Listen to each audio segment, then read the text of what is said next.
नमस्कार साथियों, उत्कर्ष क्लासेज के बीपीएससी प्लेटफॉर्म पर मैं पंकज एक बार फिर से आप सभी प्रतियोगी साथियों का हार्दिक स्वागत एवं अभिनंदन करता हूं। दोस्तों, जैसा कि आगामी बिहार की परीक्षाओं को ध्यान में रखते हुए हम प्रतिदिन एक महत्वपूर्ण टॉपिक पर चर्चा करते हैं, उसी कड़ी को आगे बढ़ाते हुए आज हमने एक और महत्वपूर्ण टॉपिक चुना है, जो है क्रिप्स मिशन। ठीक है, यह क्रिप्स मिशन टॉपिक बहुत ही महत्वपूर्ण है दोस्तों परीक्षा की दृष्टि से, और यहाँ से कई बार सवाल कमीशन के द्वारा पूछ लिए जाते हैं। चूंकि यह राष्ट्रीय आंदोलन का टॉपिक है, तो इसलिए यह भारतवर्ष के किसी भी परीक्षाओं के लिए समान रूप से महत्वपूर्ण है। ऐसा नहीं है कि सिर्फ बिहार की परीक्षाओं के लिए ही यह टॉपिक महत्वपूर्ण है। यह टॉपिक जो है दोस्तों, यह पूरे भारत के किसी भी परीक्षा में अगर आप शामिल होने वाले हैं तो समान रूप से ही इसका महत्व है वहां के लिए। ठीक है ना। तो आज के इस पूरे सेशन को बिना स्किप किए हुए आप अंत तक देखिए। आज हम क्रिप्स मिशन के बारे में जितनी भी छोटी बड़ी बातें हैं, एक एक बारीकियां हैं, जितनी भी पढ़ते हैं, उन सब को जो है पलटने का प्रयास करेंगे, और निश्चित रूप से अगर परीक्षा में कोई सवाल आएगा तो आज के इस सेशन से वो सवाल बाहर नहीं होगा दोस्तों। इस बात का आपको भरोसा रखना चाहिए। ठीक है, और यह मेरी तरफ से आश्वासन भी आप इसको समझिए कि अगर सेशन को आपने बिना स्किप किए हुए ध्यान से अंत तक देख लिया तो निश्चित रूप से इस क्रिप्स मिशन टॉपिक से अगर कोई सवाल कमीशन पूछता है तो वो आज के इस सेशन में ही होंगे दोस्तों। ठीक है ना। दोस्तों, ये क्रिप्स मिशन, ये नाम सही लग रहा है कि यह किसी व्यक्ति का नाम होगा। ठीक है ना, बिल्कुल सही समझा आपने। यह एक व्यक्ति का ही नाम है जो इंग्लैंड से भारत आया था। ठीक है ना। दोस्तों, यह टॉपिक महत्वपूर्ण क्यों है? क्योंकि भारतीय राष्ट्रीय आंदोलन के दौरान यह क्रिप्स मिशन का यह जो दौर था, यह जो 1942 से 1944 का जो दौर था दोस्तों, यह बड़ा ही महत्वपूर्ण दौर था। ठीक है ना। यह पूरे राष्ट्रीय आंदोलन के दौरान पहली बार अंग्रेज बैक फुट पे आ रहे थे। ठीक है ना। उसके कई कारण थे, उन सभी कारणों पे आज हम चर्चा करने वाले हैं। मतलब महात्मा गांधी की रणनीति ने, भारतीय राष्ट्रीय कांग्रेस की रणनीति ने अंग्रेजों को इस तरीके से उलझा दिया था कि ना उसको निगलते बन रहा था और ना उसको उगलते बन रहा था। ठीक है ना। ये बात मैं क्यों बोल रहा हूं, यह भी आज के सेशन में आपको पता चलने वाला है। अक्सर परीक्षाओं में दोस्तों क्रिप्स मिशन के प्रावधान को ऑप्शंस में डाल करके सवाल पूछ लिए जाते हैं। ठीक है ना। सबसे पहला तो यही सवाल पूछा जाएगा, क्रिप्स मिशन भारत में कब आया था, क्यों आया था, सदस्य कौन थे, किसके नेतृत्व में आया था। ठीक है ना। तो उन सभी चीजों पे, एक एक बारीक बातों पे आज हम डिटेल में जानने वाले हैं। तो जैसा कि मैंने कहा कि महात्मा गांधी ने इस तरीके से उलझाया था अंग्रेजों को कि वो बिलबिला रहे थे, वो उनके समझ में ही नहीं आ रहा था कि आखिर करें क्या। ठीक है ना। इससे पहले हमने अगस्त प्रस्ताव के बारे में बहुत ही डिटेल में जाना है, व्यक्तिगत सत्याग्रह के बारे में बहुत ही डिटेल में जाना है। दोस्तों, फंसा दिया था महात्मा गांधी ने अंग्रेजों को, भारतीय राष्ट्रीय कांग्रेस और भारत के जो राजनेता थे वो फंसा कर रख दिया था अंग्रेजों को। ठीक है ना। कैसे, उस सब के बारे में जानते हैं बारीकी से, एक एक बिंदु को जानने का प्रयास करेंगे। दोस्तों, जैसा कि हमने पहले भी चर्चा किया हुआ है कि द्वितीय विश्व युद्ध प्रारंभ हो चुका था। ठीक है, द्वितीय विश्व युद्ध प्रारंभ हो चुका था, और द्वितीय विश्व युद्ध में अंग्रेज फंस चुके थे बुरी तरीके से। ये अलग बात है कि महात्मा गांधी, जितना विरोध अंग्रेजों के प्रति उनका था, उतना ही विरोध हिटलर और नाजीवाद के प्रति भी था। भारतीयों के मन में, अधिकांश भारतीयों के मन में, अधिकांश जो भारतीय राजनेता थे तत्कालीन समय में, उनके मन में नाजीवाद के विरुद्ध भी उतनी ही कटुता थी, या वैसा ही भाव था, नकारात्मक भाव था, जैसा अंग्रेजी प्रशासन के प्रति था। ठीक है ना। लेकिन चूंकि युद्ध हो रहा था, इंग्लैंड बैक फुट पे आ गई थी। क्यों आ गई थी, उस पर भी अभी हम डिटेल में जानने वाले हैं। तो अंग्रेजों के बैक फुट के आने के बाद वो चाह रहे थे कि एक बीच का रास्ता निकले और किसी भी प्रकार से हम भारतीयों की सहमति प्राप्त कर ले कि हम भारतीयों को युद्ध में शामिल कर रहे हैं, भारतीय संसाधनों को युद्ध में प्रयोग करेंगे, उपयोग करेंगे, इस हेतु मनाना चाहते थे दोस्तों। ठीक है ना। क्यों? क्योंकि इंग्लैंड के ऊपर एक अंतर्राष्ट्रीय दबाव भी जो था वो बना हुआ था। ठीक है ना। इस मुद्दे को लेकर के कि भारतीयों को युद्ध में शामिल करो, भारतीयों की सहमति युद्ध के लिए लो, अमेरिकी राष्ट्रपति रूजवेल्ट जो थे, चीन के राष्ट्रपति जो थे चांग काई शेक, इन सब लोगों ने जबरदस्त तरीके से प्रेशर बनाया था, दबाव बनाया था अंग्रेजों के ऊपर, ठीक है ना। तो इसलिए क्रिप्स मिशन को भारत भेजा कि भाई जाइए आप भारत, गांधी जी से मिलिए, भारतीय नेताओं से मिलिए, और कैसे भी करके, चाहे जैसे भी हो, जो भी बात करना हो करिए, लेकिन युद्ध में शामिल होने के लिए उनकी सहमति ले लीजिए, ठीक है ना। युद्ध में सहयोग के लिए उनकी सहमति ले लीजिए। तो अंग्रेज बिलबिला रहे थे दोस्तों। पहली बार पूरे भारतीय राष्ट्रीय आंदोलन के दौरान यह दौर भारत में आया था कि अंग्रेज बैक फुट पे दिख रहे थे और वो मतलब गिरगिरा रहे थे एक तरीके से। इस तरीके से इन चीजों को समझिए, ठीक है ना। अब क्रिप्स मिशन भारत आया, ठीक है, द्वितीय विश्व युद्ध चल रहा था।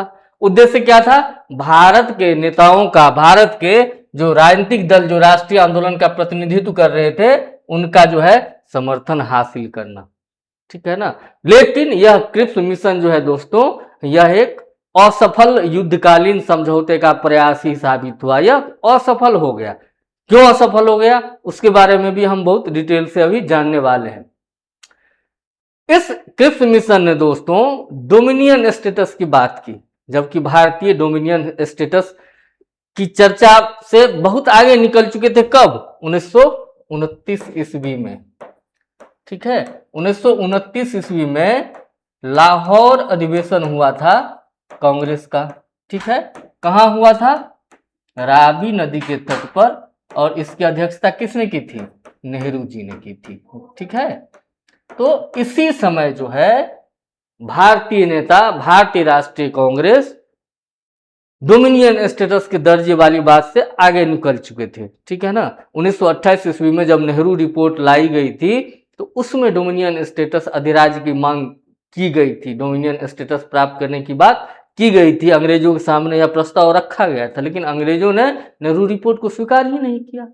और जब स्वीकार नहीं किया तो फिर हमने कहा कि नहीं भाई, अब हमको पूर्ण स्वराज चाहिए। और 1929 ईस्वी में नेहरू जी के अध्यक्षता में जो है, जवाहरलाल नेहरू जी की अध्यक्षता में 1929 ईस्वी के लाहौर अधिवेशन जो रावी नदी के तट पे हुआ था, हम पूर्ण स्वराज की मांग की तरफ बढ़ गए थे। अब हमें पूर्ण स्वराज से कम कुछ भी नहीं चाहिए, अब हमें पूर्ण स्वराज ही चाहिए दोस्तों, ठीक है ना। तो लेकिन क्रिप्स मिशन जो आया था, वो अभी कह रहा था कि भाई युद्ध खत्म होगा तो हम क्या करेंगे, भारत को डोमिनियन स्टेटस देंगे, एक संविधान सभा का गठन करेंगे, ठीक है। प्रांतों को विकल्प देंगे कि वो एक भारत संघ के साथ रहना चाहता है या अलग रहना चाहता है। संविधान सभा जो बनेगी उससे भी प्रांतों को उसके साथ रहने या अलग होने का जो है प्रस्ताव जो है दिया जाएगा, ठीक है। युद्ध के दौरान जो रक्षा संबंधी मुद्दे थे और वास्तविक कार्यकारी नियंत्रण जो था, यह सभी अंग्रेजों के हाथ में ही रहने थे। इस तरह के प्रस्ताव इस क्रिप्स मिशन में शामिल किए गए थे दोस्तों, ठीक है ना। फिर क्या हुआ? फिर भारतीय राष्ट्रीय कांग्रेस, मुस्लिम लीग, हिंदू महासभा, दलित समुदाय के नेता, सिख समुदाय के नेता, इन सब ने अपने अपने संवैधानिक हितों, सामाजिक हितों को ध्यान में रखते हुए जो है इस मिशन को विफल कर दिया। किसी ने स्वीकार नहीं किया, सबको, क्योंकि सबको अपने पक्ष की बात नहीं दिख रही थी। तो सभी संगठन जो थे, सभी जो समूह थे, सब ने क्रिप्स मिशन को इग्नोर कर दिया, ठीक है ना, रिजेक्ट कर दिया, ठीक है।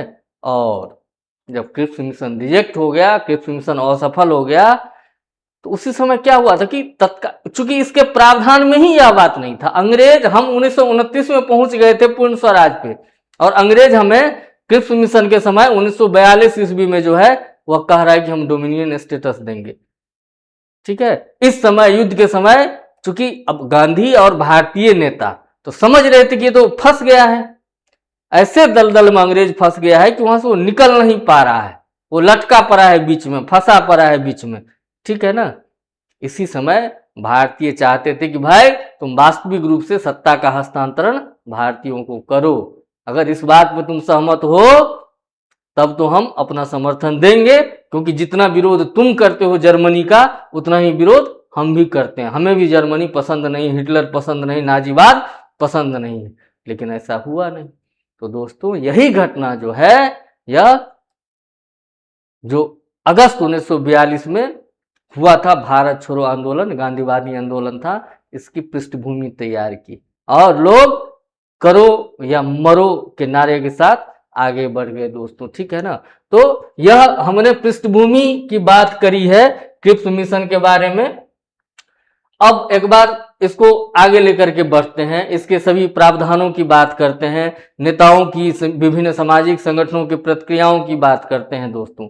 ठीक है ना। चूंकि मैंने क्या कहा कि अंतरराष्ट्रीय स्तर पे भी बहुत जबरदस्त दबाव इंग्लैंड के ऊपर था कि भाई किसी भी तरीके से तुम भारतीयों को सहमत करो। ठीक है। भारतीयों की सहमति जो है यह बहुत ही जरूरी थी इंग्लैंड के युद्ध में लीड लेने के लिए।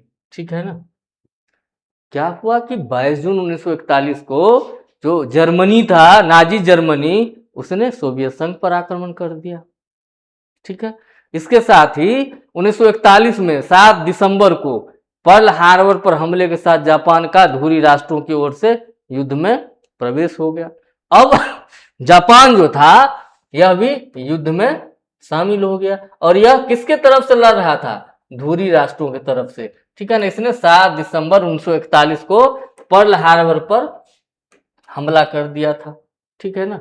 इधर जर्मनी ने सोवियत संघ पर, रूस पर आक्रमण कर दिया था। ठीक है। जापान मजबूत हो रही थी। ठीक है। और अपनी मजबूती के साथ वो आगे बढ़ रही थी युद्ध में। दक्षिण पूर्वी एशिया के जो देश थे, हिंद चीन, इंडोनेशिया, मलाया, फिलीपींस, इन सब में वो बेहतर स्थिति में जो है जापान पहुंच गया था। ठीक है ना। इतना ही नहीं, मार्च 1942 तक आते आते जो है बर्मा, जिसे हम वर्तमान में म्यांमार के नाम से जानते हैं, तो यहां पर भी रंगून इसकी राजधानी है, तो रंगून पे जापानी नियंत्रण स्थापित हो गया दोस्तों। ठीक है।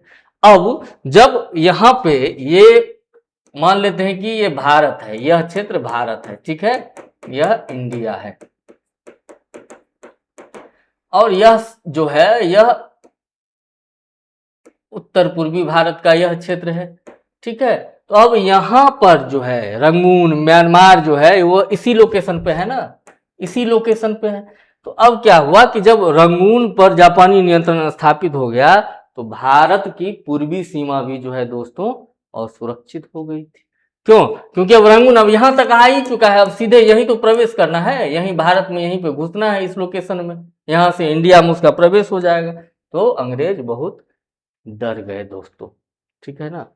बहुत डर गया और इसी समय जो है अमेरिकी राष्ट्रपति फ्रैंकलिन डी रूजवेल्ट और चीन के राष्ट्रपति चियांग काई शेक जैसे नेता जो थे, ये इंग्लैंड के प्रधानमंत्री मिस्टर चर्चिल पर बहुत जबरदस्त तरीके से दबाव बनाया कि किसी भी तरह से भारतीय नेताओं को अपने पक्ष में लो, उन्हें सहमत करो और उन्हें युद्ध में जो है शामिल करो दोस्तों। यह जबरदस्त जो है प्रेशर क्रिएट हो गया था। इसके बाद हम क्रिप्स मिशन की एक टाइमलाइन को समझने का प्रयास करते हैं कि कब क्या हुआ, क्योंकि परीक्षा में सवाल यहां से आ सकते हैं दोस्तों। सबसे पहले क्या हुआ था कि क्रिप्स मिशन की आधिकारिक घोषणा जो वहां के इंग्लैंड के, ब्रिटेन के प्रधानमंत्री थे विंस्टन चर्चिल, उस समय उन्होंने 11 मार्च 1942 को क्या किया था दोस्तों? 11 मार्च 1942 को विंस्टन चर्चिल जो ब्रिटिश प्रधानमंत्री थे, इन्होंने ब्रिटिश संसद में क्रिप्स मिशन की आधिकारिक घोषणा की। कब घोषणा की आधिकारिक घोषणा दोस्तों? 11 मार्च 1942 को। आपसे परीक्षा में सवाल पूछे जा सकते हैं। अब तक आपको यह पता रहा होगा कि क्रिप्स मिशन भारत कब आया, लेकिन हम चर्चा कर रहे हैं कि जो ब्रिटेन की संसद में आधिकारिक घोषणा हुई थी क्रिप्स मिशन के भारत भेजे जाने की, उसकी परीक्षा में सवाल पूछे जा सकते हैं। ठीक है ना। तो इसलिए एक एक चीजों को बड़े ही ध्यान से समझने का प्रयास करिए, सीक्वेंस को समझने का प्रयास करिए दोस्तों। इतिहास एक ऐसा विषय है कि अगर आपने सीक्वेंस के साथ चीजों को समझ लिया तो यह विषय हल्का हो जाता है। हल्का हो जाता है मतलब आपके समझ में आने लगती है, चीजों को आप समझेंगे, आप एक दूसरे टॉपिक को, एक टॉपिक से दूसरे टॉपिक को आपस में आप जोड़ सकते हैं। ठीक है ना। तो इससे क्या होगा, आपकी अंडरस्टैंडिंग जो है वह मजबूत होगी। इसके बाद क्या हुआ, घोषणा हो गया क्रिप्स मिशन का 11 मार्च 42 को। फिर 23 मार्च 1942 को क्या हुआ दोस्तों? वार कैबिनेट जो था, जो द्वितीय विश्व युद्ध लड़ रहा था ब्रिटेन, तो उसमें जो उसका वार कैबिनेट था, ब्रिटिश युद्ध मंत्रिमंडल था, उसमें एक सदस्य थे स्टेफोर्ड क्रिप्स। ठीक है, ये कौन थे सर? स्टेफोर्ड क्रिप्स जो थे, यह ब्रिटिश युद्ध मंत्रिमंडल जो था, जो वार कैबिनेट था, उसके सदस्य थे। ठीक है, और इनको क्रिप्स मिशन के रूप में, क्रिप्स चूंकि इनका नाम ही है स्टेफोर्ड क्रिप्स, तो इसलिए इस मिशन का नाम क्रिप्स मिशन रखा गया दोस्तों, और इनको भारत भेजा गया। ठीक है, इनको ही क्यों भेजा गया, यह भी सवाल तो बनता है ना, यह भी सवाल बनता है कि क्रिप्स को ही भारत क्यों भेजा गया। हो सकता है कि वार कैबिनेट में से किसी अन्य सदस्य को भी भेजा जाता, तो क्रिप्स को भारत इसलिए भेजा गया क्योंकि भारतीय राष्ट्रीय आंदोलन के प्रति जो है इनकी संवेदना थी। ये भारतीय राष्ट्रीय आंदोलन के व्यक्तिगत तौर पे जो क्रिप्स साहब थे, ये भारतीय राष्ट्रीय आंदोलन का समर्थन करते थे। इनकी संवेदनशीलता भारतीय लोगों और राष्ट्रीय आंदोलन के प्रति था दोस्तों। ठीक है ना, ये वामपंथी झुकाव वाले भी व्यक्ति थे, और भारतीय नेताओं से संवाद ये बेहतर तरीके से कर सकते हैं, ऐसा अंग्रेजों का मानना था, इंग्लैंड के नेताओं का मानना था। इसलिए स्टेफोर्ड क्रिप्स को जो है दोस्तों भारत भेजा गया था मिशन के रूप में, और इसलिए इस मिशन का नाम क्रिप्स मिशन है। ठीक है, जब ये मार्च में 23 मार्च को भारत पहुंच गए क्रिप्स साहब अपने मिशन के साथ। ठीक है, फिर 30 मार्च 1942 को इन्होंने अपने प्रस्तावों को सार्वजनिक किया। कब किया सार्वजनिक? 30 मार्च 1942 को सार्वजनिक रूप से, जो भी उनके मन में था, जो लिस्ट लेकर के आए थे इंग्लैंड से, ये बात करना है, ये बात करना है, ये बात करना है भारतीय नेताओं से और भारतीय राजनीतिक समूहों से, दलों से, तो उसको इन्होंने सार्वजनिक किया। कब सार्वजनिक किया? 30 मार्च 1942 को सार्वजनिक किया दोस्तों। इसे ध्यान रखेंगे, यहां से परीक्षा में सवाल पूछे जा सकते हैं। ठीक है ना, क्रिप्स साहब लगभग 20 दिन भारत में रहे थे। कितने दिन रहे थे? 3 सप्ताह के आसपास, लगभग 20 दिन। ठीक है ना, और इसी दौरान इन्होंने अपने तरफ से खूब प्रयास किया कि भारतीय नेताओं को सहमत कर लूं। ठीक है, अगर इनके प्रयासों की बात करें तो इस समय ये भारतीय राजनीतिक समूहों से मिले, नेताओं से मिले, देशी रियासतों के जो प्रतिनिधि थे, राजा थे, रजवाड़े थे, उनसे भी मिले। लेकिन इनके लगभग 3 सप्ताह के भारत दौरे में, लगभग 20 दिन भारत में रहे थे, इस दौरान भी जो है किसी प्रकार की सहमति नहीं बन पाई भारतीय नेताओं के साथ, भारतीय राष्ट्रीय कांग्रेस के साथ। ठीक है, इसके बाद इन्होंने 11 अप्रैल 1942 को जो है, चूंकि सहमति बनी नहीं, आम सहमति नहीं बनी, तो और चारों तरफ से लोगों ने इसे अस्वीकार कर दिया, तो फिर क्रिप्स साहब ने 11 अप्रैल 1942 ईस्वी को जो है अपने मिशन की विफलता की, असफलता की घोषणा कर दी दोस्तों। कब कर दी विफलता की घोषणा? 11 अप्रैल 1942 ईस्वी को दोस्तों। ठीक है, अब हम एक बार जो क्रिप्स मिशन के प्रस्ताव थे, एक बार उसकी चर्चा कर लेते हैं, क्योंकि परीक्षा में आपसे यहाँ से सवाल कई बार पूछ लिए जाते हैं, तो इसको जानना बहुत ही जरूरी है।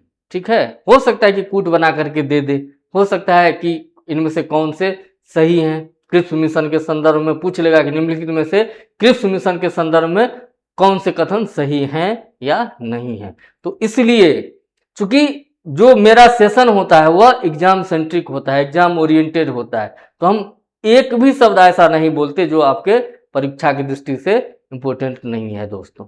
ठीक है ना, तो चूंकि परीक्षा में यहां सवाल पूछे जा सकते हैं, इसलिए एक बार जो इसके मुख्य प्रावधान थे उसकी चर्चा करते हैं दोस्तों।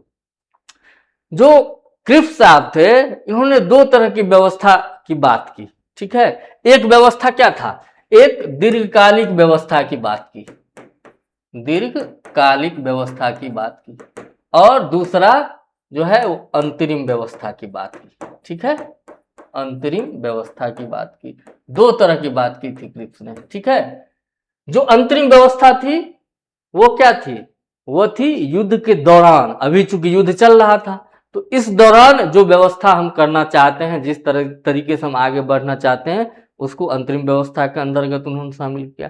और युद्ध के बाद अगर इंग्लैंड युद्ध जीत जाता है तो युद्ध के बाद एक दीर्घकालिक व्यवस्था बनाई जाएगी, ठीक है ना।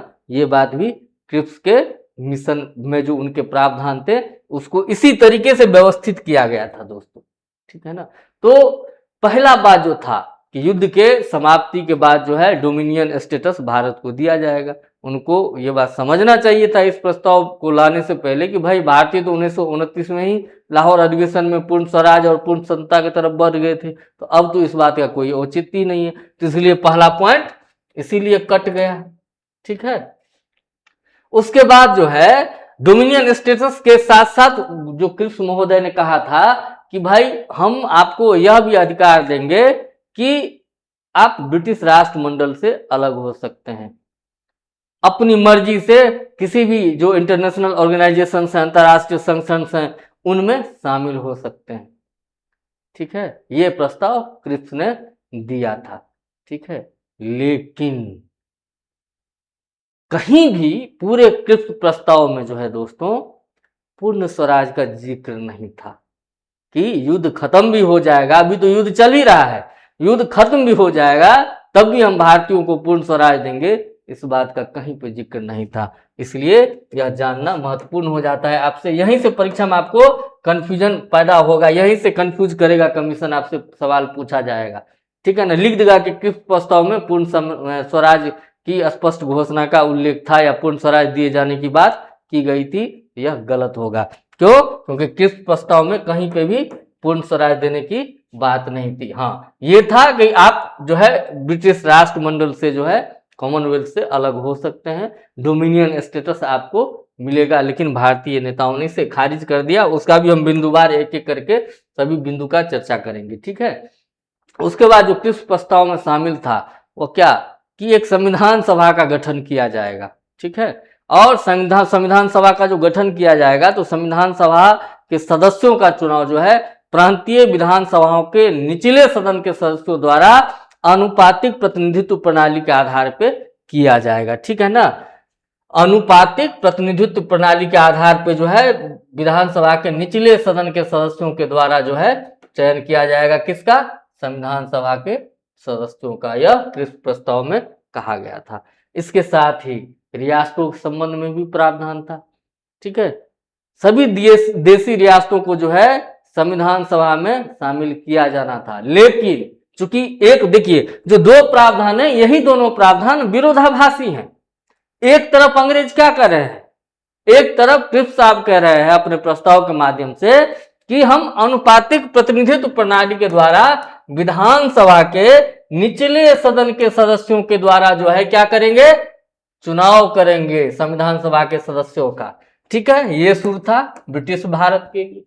लेकिन तुरंत देखिए अगले ही पॉइंट में मैंने क्या कहा कि रियासतों के संदर्भ में उन्होंने कहा कि ये रियासत के जो प्रतिनिधि संविधान सभा में शामिल होंगे यह क्या होंगे, यह वहीं की जनता के द्वारा निर्वाचित नहीं किए जाएंगे, ठीक है ना। ये राजाओं के द्वारा जो है मनोनीत किए जाएंगे, है ना। विरोधाभासी, एक तरफ आप ब्रिटिश भारत के सदस्यों के लिए कह रहे हैं कि चुनाव होगा और रियासतों के प्रतिनिधियों के लिए कह रहे हैं कि जो राजा हैं वहां पे वो मनोनीत करेंगे, ठीक है। तो यह विरोधाभासी कथन है, तो कंफ्यूज नहीं होना है, परीक्षा में यहीं से सवाल पूछे जाने हैं दोस्तों, ठीक है। उसके बाद प्रांतों को भारत संघ से बाहर रहने का विकल्प भी दिया जाना था इस प्रस्ताव के तहत, ठीक है ना। यह प्रस्ताव भी अत्यंत विवादास्पद था, ठीक है। क्रिप्स ने कहा कि अगर किसी प्रांत को जो संविधान सभा के द्वारा जो नया संविधान बनाया जाएगा, अगर किसी प्रांत को यह संविधान पसंद नहीं है, क्या है, पसंद नहीं है, तो क्या कर सकता है, अस्वीकार कर सकता है संविधान को और अलग रहने का निर्णय ले सकता है, ठीक है ना। यह भी एक कांड ही था, एक बड़ी समस्या ही थी इस प्रस्ताव में, किस प्रस्ताव में। इसको कैसे स्वीकार करता भारतीय नेता? इसने कहा कि अगर संविधान जो संविधान सभा बना रहा है, अगर वो संविधान तुमको पसंद नहीं है तो पहली बात कि तुम भारतीय संघ से बाहर रह सकते हो, ठीक है। भारतीय संघ से बाहर रह सकते हो और अपना अलग संविधान बना सकते हो। यह भी तो समस्या ही थी, ये कोई अच्छी बात तो थी नहीं, इसलिए भी यह असफल हुआ था। बिंदुवार उस पर भी चर्चा करेंगे। उसके साथ ही अल्पसंख्यक संरक्षण और संविदा की बात की गई थी दोस्तों, ठीक है ना। नए संविधान को जो है लागू करने से पहले क्या कहा गया कि जो संविधान सभा संविधान बनाएगी उसको लागू करने से पहले ब्रिटिश सरकार और संविधान सभा के बीच एक संधि होगी, ठीक है, जिसमें सत्ता के हस्तांतरण से जो होने के बाद जो मुद्दे उपजेंगे, जो नई नई बातें आएंगी, जैसे कि धार्मिक अल्पसंख्यक का मुद्दा होगा, नस्लीय मुद्दा होगा, तो इन अल्पसंख्यकों के अधिकार को सुरक्षित करने का प्रावधान इस संधि के द्वारा किया जाएगा। जो संधि किसके साथ होगा? ब्रिटिश सरकार और संविधान सभा के बीच में, ठीक है ना। यह प्रावधान क्रिप्स मिशन में था दोस्तों, ठीक है। उसके बाद अंतरिम व्यवस्था के रूप में क्रिप्स ने कहा कि युद्ध के दौरान भारत की रक्षा का वास्तविक जिम्मेदारी जो है वह इंग्लैंड की होगी, ठीक है। मतलब अंतिम रूप से जो नियंत्रण है भारतीय रक्षा का वह ब्रिटिश हाथों में है, ठीक है। लेकिन जो वायसराय की कार्यकारी परिषद है उसमें एक भारतीय व्यक्ति को जो है रक्षा सदस्य के रूप में नियुक्त किया जाएगा। इसे ध्यान रखेंगे, परीक्षा में सवाल यहां से पूछे जा सकते हैं कि एक भारतीय सदस्य को जो है वायसराय की कार्यकारी परिषद में वो स्थान देंगे, ठीक है, रक्षा सदस्य के रूप में। लेकिन रक्षा की पूरी जिम्मेदारी ब्रिटिश के हाथ में होगी, भारतीयों के हाथ में नहीं होगी, ठीक है ना। और तत्काल सत्ता हस्तांतरण की तो कोई बात ही नहीं थी पूरे क्रिप्स प्रस्ताव के अंदर, ठीक है। तो अभी हमने बात कर ली जो क्रिप्स प्रस्ताव में मुख्य प्रावधान थे उसकी। जो क्रिप्स साहब इंग्लैंड से इतना दूर से मेहनत करके यहाँ आए थे, एक चिट्ठा बना करके लाए थे अपने प्रस्ताव का, अपने वहाँ इंग्लैंड में ब्रिटेन में अपने नेताओं की सहमति से, ब्रिटिश संसद की सहमति से, लेकिन वो यहाँ पे असफल हो गया, ठीक है। तो हमने उन प्रावधानों की बात कर ली। अब एक बार जो भारतीय नेताओं की, भारतीय राजनीतिक दलों की, समूहों की जो प्रतिक्रिया थी एक बार उसको भी समझ लेते हैं। यह परीक्षा की दृष्टि से बहुत ही महत्वपूर्ण है। किस प्रस्ताव में अगर कहीं से सवाल पूछा जाता है तो इस बिंदु से भी सवाल पूछा जाता है। आपसे पूछा जा सकता है कि महात्मा गांधी ने एक पोस्ट डेटेड चेक किसको कहा था? महात्मा गांधी ने क्रिप्स प्रस्ताव को जो है एक पोस्ट डेटेड चेक से तुलना की थी, ठीक है ना। महात्मा गांधी ने कहा था a post dated cheque on a clashing bank, ठीक है, ये महात्मा गांधी के शब्द हैं। एक दिवालिया बैंक के नाम उत्तर दिनांकित चेक, ठीक है ना। क्रिप्स मिशन के बारे में महात्मा गांधी ने जो है अपना यही कमेंट दिया था। तो आपसे पूछा जा सकता है कि किस मिशन के लिए महात्मा गांधी ने किस मिशन को पोस्ट डेटेड चेक से संबोधित किया था? दिवालिया बैंक के नाम उत्तर दिनांकित चेक से संबोधित किया था, तो वो यह क्रिप्स मिशन ही है दोस्तों, ठीक है, इसे ध्यान रखेंगे। महात्मा गांधी ने कहा कि भाई युद्ध में अंग्रेज फंसा हुआ है, ब्रिटेन युद्ध में फंसा हुआ है, उसको खुद ही ये नहीं पता है कि युद्ध में उसका क्या होगा। युद्ध में इंग्लैंड की हार होगी या जीतेगा इसका उसको खुद ही नहीं पता है, और वो खोखला वादा कर रहा है क्रिप्स प्रस्ताव के माध्यम से, ठीक है ना। तो इसीलिए महात्मा गांधी ने इसे पोस्ट डेटेड चेक कहा था, क्योंकि उनको लगा कि ब्रिटिश सरकार भविष्य के ऐसे खोखले वादे कर रही है जब उसकी स्वयं की सत्ता ही युद्ध के संकट से जूझ रही है। उसका खुद ही कोई अता पता नहीं है कि युद्ध के बाद उसकी क्या दशा और दिशा होने वाली है दोस्तों, ठीक है। क्रिप्स प्रस्ताव जो था, तो क्रिप्स मिशन से बात करने के लिए भारतीय राष्ट्रीय कांग्रेस ने अपने 2 प्रमुख नेताओं को अपॉइंट किया था, जिम्मेदारी दिया था क्रिप्स मिशन से बात करने के लिए। वो 2 नेता कौन थे दोस्तों? पूछा जा सकता है परीक्षा में यह सवाल, बड़े ही ध्यान से इस चीज को समझने का प्रयास करिए। भारतीय राष्ट्रीय कांग्रेस ने अपने 2 प्रतिनिधि को जो है क्रिप्स मिशन से बात करने के लिए भेजा, जिम्मेदारी दी। वो 2 नेता कौन थे? एक थे पंडित जवाहरलाल नेहरू और एक थे मौलाना अबुल कलाम आजाद, ठीक है ना। पंडित जवाहरलाल नेहरू और मौलाना अबुल कलाम आजाद, ठीक है। अब दोस्तों पंडित जवाहरलाल नेहरू भारतीय राष्ट्रीय कांग्रेस के बहुत बड़े नेता थे, लेकिन इस समय जब क्रिप्स मिशन भारत आया था तो इस समय भारतीय राष्ट्रीय कांग्रेस के अध्यक्ष कौन थे? मौलाना अबुल कलाम आजाद। तो आपसे सीधे सीधे यह सवाल पूछा जा सकता है कि क्रिप्स मिशन जब भारत आया था उस समय भारतीय राष्ट्रीय कांग्रेस की अध्यक्षता कौन कर रहे थे? तो मौलाना अबुल कलाम आजाद इस समय भारतीय राष्ट्रीय कांग्रेस की अध्यक्षता कर रहे थे। तो ये दोनों ही व्यक्ति जो थे ये क्रिप्स मिशन से भारतीय वार्ताकार थे, ठीक है ना। क्रिप्स मिशन से भारतीय वार्ताकार कौन थे? एक पंडित जवाहरलाल नेहरू और दूसरा मौलाना अबुल कलाम आजाद। मौलाना अबुल कलाम आजाद जो थे वो इस समय भारतीय राष्ट्रीय कांग्रेस के अध्यक्ष भी थे क्रिप्स मिशन के समय। इसे ध्यान रखेंगे दोस्तों, यहाँ से परीक्षा में सवाल कई बार पूछ लिए जाते हैं, ठीक है। अब हम कांग्रेस की आपत्तियों की बात कर लें।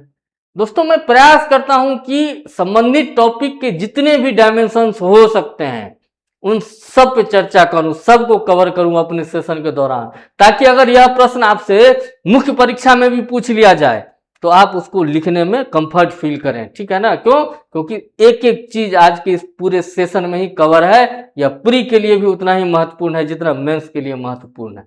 तो इसलिए हमने सभी पक्षों की बात की है, ठीक है। जो छूट गए हैं अभी आगे उनका भी नंबर आने वाला है। तो पहले बात कर लेते हैं जो कांग्रेस की प्रतिक्रिया थी उसकी। अब कांग्रेस की आपत्तियां क्या थी? मैंने क्या कहा कि 1929 में हम पूर्ण स्वराज की तरफ बढ़ गए थे। तो कांग्रेस ने कहा कि भाई हम चाह रहे हैं पूर्ण स्वतंत्रता, तुम हमको दे रहा है डोमिनियन स्टेटस, मंजूर नहीं है। पहली आपत्ति यह। कांग्रेस की दूसरी आपत्ति क्या कि भाई तुम बात कर रहे हो कि हम लोकतांत्रिक तरीके से जो है चुनाव करेंगे भारत में, ब्रिटिश भारत के प्रतिनिधि जो है वो विधानसभा के निचले सदन से सदस्य चुने जाएंगे, ठीक है। आनुपातिक प्रतिनिधित्व प्रणाली के आधार पर जो है चुनाव होना है संविधान सभा के सदस्यों का। और दूसरी तरफ तुम दोहरा रवैया अपना रहे हो जी।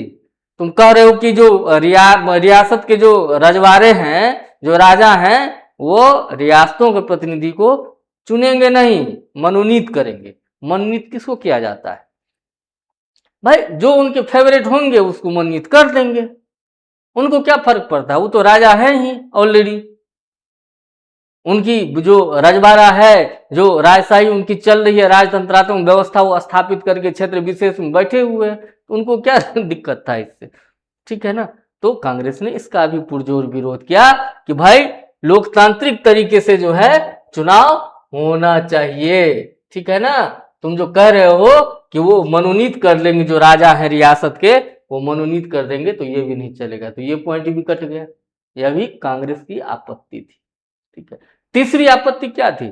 तीसरी आपत्ति कि क्रिप्स साहब ने अपने प्रस्ताव में क्या कहा था कि भाई प्रांतों को संघ से अलग होने का भी विकल्प है। अगर तुमको जो संविधान बन रहा है अगर तुमको पसंद नहीं आया तो तुम क्या करोगे? मन करे तो अपना नया संविधान बना लेना, मन करे तो इस भारत से जो है भारत संघ से अलग हो जाना। यह भी कांग्रेस को स्वीकार नहीं थी, ठीक है। तो कांग्रेस की तीसरी प्रमुख आपत्ति यह भी थी कि जो विकल्प दिया गया था प्रांतों को, इससे कांग्रेस सहमत नहीं था, ठीक है ना। और इस प्रस्ताव से नेहरू जी बहुत गहरे निराशा में चले गए थे। अपनी निराशा व्यक्त करने के लिए जो है नेहरू ने कहा था कि यह प्रस्ताव जो है संविधान सभा को पसंद नहीं है। संविधान अगर राजाओं को या अन्य किसी प्रांतों को पसंद नहीं है तो अपना संविधान बना लो, भारत संघ से बाहर होकर के अपना अस्तित्व बना करके रखो। यह क्या है? बात भी सही कि भाई यह तो भारत के अभी कितना विभाजन हुआ है, मूल रूप से भारत का तो दो विभाजन हुआ ना, एक भारत एक पाकिस्तान। लेकिन यह तो ऐसा प्रस्ताव, खतरनाक प्रस्ताव था कि तो भारत का अनगिनत विभाजन करवा देता। अब जिस प्रांत को चाहिए वहां की लीडरशिप थोड़ा आगे आती, कहती गए हमको ये संविधान पसंद नहीं है, हटाओ इसको। अरे भाई हमको भारत में नहीं रहना है, भारत संघ में नहीं रहना है, हमारा अपना एक अलग देश बनाएंगे। ऐसा हो सकता था ना? बिल्कुल हो सकता था। तो यह कितना खतरनाक मुद्दा था। तो इसलिए नेहरू जी ने कहा था कि ये भारत के अनगिनत विभाजनों का द्वार खोलने वाला है, ठीक है ना। तो इसे ध्यान रखेंगे। यहाँ से परीक्षा में सवाल आपको स्टेटमेंट बेस्ड सवाल जो है वो पूछे जा सकते हैं। कांग्रेस की और आपत्तियां थी। कांग्रेस की अगली आपत्ति क्या थी कि भाई तुम वास्तविक कार्यकारी सत्ता जो है वो भारतीयों को क्यों नहीं सौंप रहे हो? तुम रक्षा का नियंत्रण जो है या भारतीयों को क्यों नहीं सौंप रहे हो? तुम कह रहे हो कि एक रक्षा सदस्य हम वायसराय के कार्यकारी परिषद में जो है शामिल करेंगे, लेकिन भारत की सुरक्षा की जिम्मेदारी अंतिम रूप से ब्रिटेन के हाथों में है। मतलब सारी व्यवस्था को रेगुलेट कौन करेगी? ब्रिटेन रेगुलेट करेगी, अंग्रेज रेगुलेट करेंगे। तो यह भी कांग्रेस को पसंद नहीं था।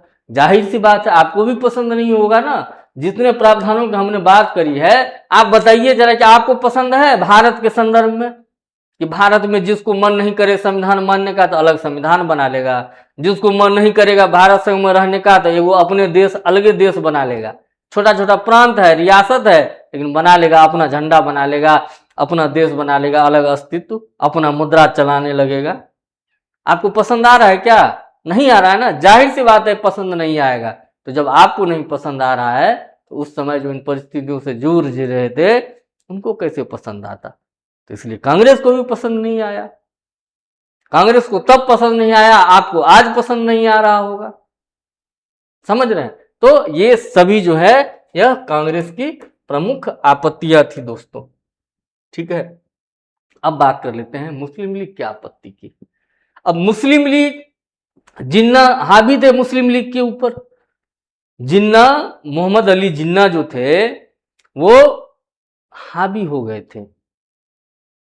उनका गुट वो चाह रहे थे कि भाई एक पृथक पाकिस्तान का निर्माण हो, लेकिन इस पूरे क्रिस प्रस्ताव के अंदर जो है कहीं स्पष्ट तरीके से पाकिस्तान के निर्माण की, गठन की कोई बात नहीं थी। भारत के विभाजन की बात तो थी, लेकिन वो अप्रत्यक्ष रूप से थी कि भाई अगर संविधान पसंद नहीं आए तो संविधान बना लो, भारत संघ के साथ रहना पसंद नहीं है तो अलग जो है अपना प्रांत अलग हो जाओ भारत संघ से।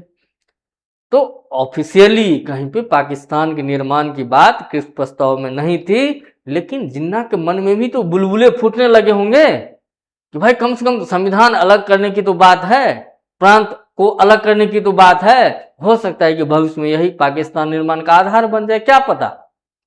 इस तरह की बातें जिन्ना के मन में चल रही होगी, लेकिन यह एक सैद्धांतिक उम्मीद भर थी।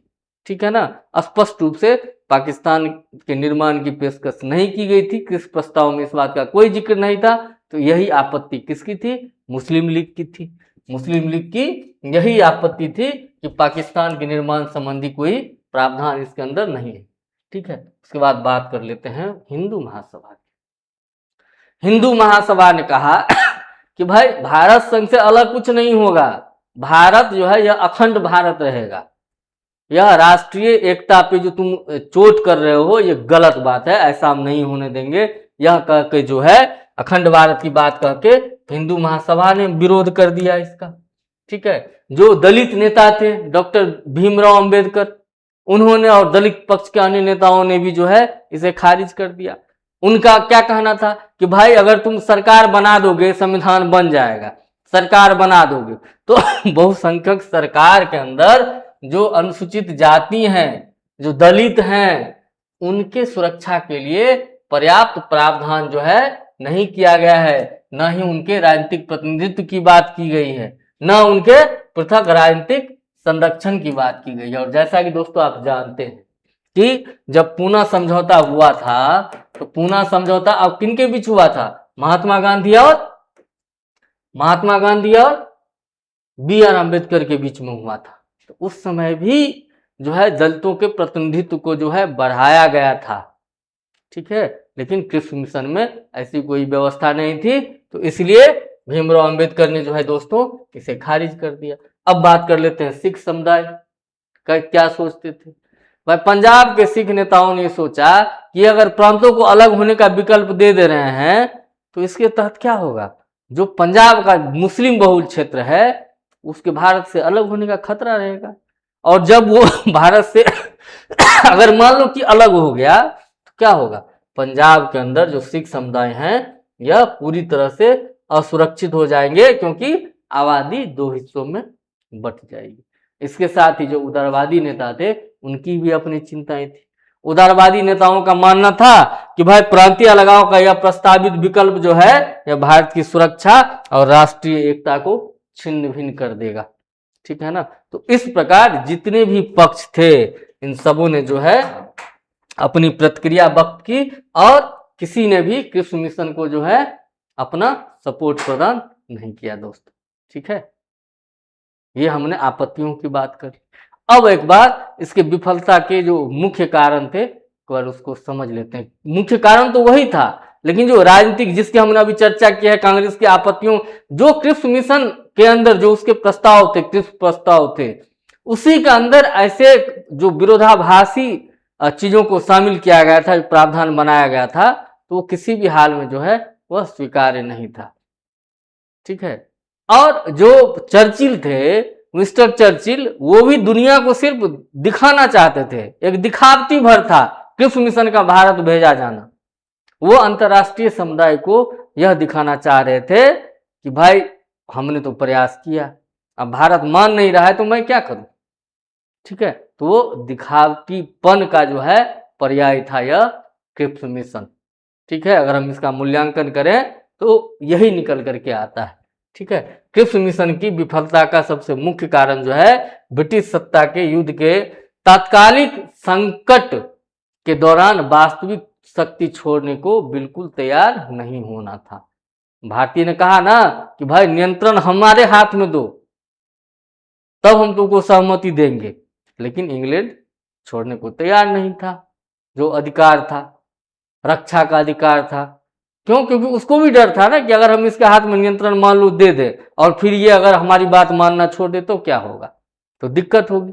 ठीक है, तो इस प्रस्ताव में किसी भी प्रकार का प्रभावी सत्ता हस्तांतरण की बात नहीं की गई थी, और यह भी एक प्रमुख कारण था जिसके कारण भारतीय आम जनमानस जो थी, जो भारतीय राजनीतिक दल थे, भारत के अंदर जो काम कर रहे थे, जो विभिन्न समुदाय का प्रतिनिधित्व करने वाले जो संगठन थे, उन सबको क्रिप्स प्रस्ताव जो है दोस्तों वो संतुष्ट नहीं कर सका। ठीक है ना, इसके साथ ही जो बातचीत टूट का उसका एक और महत्वपूर्ण कारण था। वो महत्वपूर्ण कारण क्या था कि कांग्रेस चाहती थी कि युद्ध के दौरान एक ऐसी राष्ट्रीय सरकार की स्थापना हो जिसमें वायसराय जो है बिना अधिकार के रहे, मतलब एक औपचारिक प्रमुख के रूप में वह रहे, एक संवैधानिक प्रमुख के रूप में वह काम करे, लेकिन वास्तविक शक्ति, बीटो की शक्ति जो है यह भारतीयों के हाथ में होनी चाहिए, वायसराय के हाथ में नहीं होनी चाहिए। सब काम जो भारत के जो कार्यकारी शक्ति और कार्यकारी प्रमुख होंगे उनके हाथों में होनी चाहिए, भारतीय कैबिनेट के हाथ में होनी चाहिए दोस्तों। ठीक है ना, तो ब्रिटिश पक्ष जो है वो वायसराय की इस केंद्रीय भूमिका को नहीं छोड़ना चाह रहे थे। ठीक है, इस बीटो पावर को छोड़ने के लिए वो तैयार नहीं थे दोस्तों। तो यह भी कहीं ना कहीं क्रिप्स मिशन के असफल होने का एक कारण था दोस्तों। ठीक है, अब हम एक बार क्रिप्स मिशन की सीमाओं की अगर बात करें तो मैंने क्या कहा सेशन के प्रारंभ में ही, मैंने कहा कि स्टैफोर्ड क्रिप्स जो थे ये स्वभाव से भारत के राष्ट्रीय आंदोलन के प्रति इनकी संवेदना थी, ये झुकाव रखते थे, सकारात्मकता रखते थे व्यक्तिगत रूप से, लेकिन चूंकि इनके ऊपर प्रेशर था ना, जो वार कैबिनेट था उसका प्रेशर था, जो प्रधानमंत्री विंस्टन चर्चिल था उसका प्रेशर था, जो भारत सचिव उस समय था कौन, एलएस अमेरी। ध्यान रखेंगे, भारत सचिव जब क्रिप्स मिशन भारत आया था, मतलब हम बात कर रहे हैं 1942 ईस्वी की, तो उस समय जो भारत सचिव थे वो कौन थे, भारत सचिव एलएस अमेरी थे। ठीक है, और वायसराय कौन था, यह भी पूछा जा सकता है आपसे, यह बड़े प्रमुखता से यह प्रश्न पूछा जा सकता है कि क्रिप्स मिशन जब भारत आया था उस समय भारत के वायसराय कौन थे, तो भारत के वायसराय लॉर्ड लिनलिथगो थे। इसे ध्यान रखेंगे दोस्तों। ठीक है, तो लॉर्ड लिनलिथगो जो थे यह तत्कालीन समय में भारत के वायसराय थे। तो ये सब जो थे ये सब भारत के समर्थक नहीं थे, ये सब तो ब्रिटिश अधिकारी थे जो लड़ रहे थे, वो भारतीयों को आजादी नहीं देना चाहते थे, मुक्त नहीं करना चाहते थे, भारतीयों के हाथ में अधिक अधिकार नहीं देना चाहते थे। ठीक है ना, तो अब क्रिप्स बेचारे अकेले भले ही राष्ट्रीय आंदोलन के समर्थक थे, उनकी संवेदना भले ही भारतीयों के प्रति थी, लेकिन फिर भी वो अपने नेतृत्व के वजह से, उनके प्रेशर के वजह से, प्रधानमंत्री विंस्टन चर्चिल के प्रेशर के वजह से जो है कुछ कर नहीं पाई। ठीक है ना, और युद्धकालीन वैश्विक जनमत को जो है संतुष्ट नहीं कर पाई दोस्तों।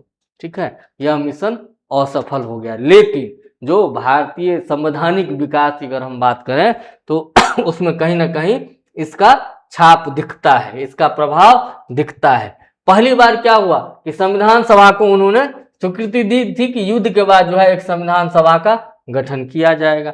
तो आधिकारिक तौर पे इससे पहले कभी बोला नहीं गया था सैद्धांतिक रूप से इस प्रावधान को कि हम संविधान सभा का गठन करेंगे, भारतीय संदर्भ में कहीं पे इससे पहले जिक्र नहीं किया गया था दोस्तों, ठीक है। उसके बाद जो अलगाव का भविष्योन्मुखी तर्क दिया गया था, तो इससे भी जो है लोग संतुष्ट नहीं थे, ठीक है ना। यह प्रांतों को संघ से अलग होने का जो दे दिया गया था व्यवस्था, इससे भी संतुष्ट नहीं थे, ठीक है। लेकिन बाद में जो है क्या हुआ, विभाजन हमें देखना ही पड़ा। भारत का विभाजन कालांतर में आगे हुआ ही दोस्तों। तो क्रिप्स मिशन फाइनली असफल हो गया, ठीक है ना। क्रिप्स मिशन को स्वीकार नहीं किया गया दोस्तों। तो आज के इस टॉपिक से संबंधित, क्रिप्स मिशन टॉपिक से संबंधित जितनी भी महत्वपूर्ण बातें थी, उन हर एक बिंदुओं पे हमने चर्चा किया है।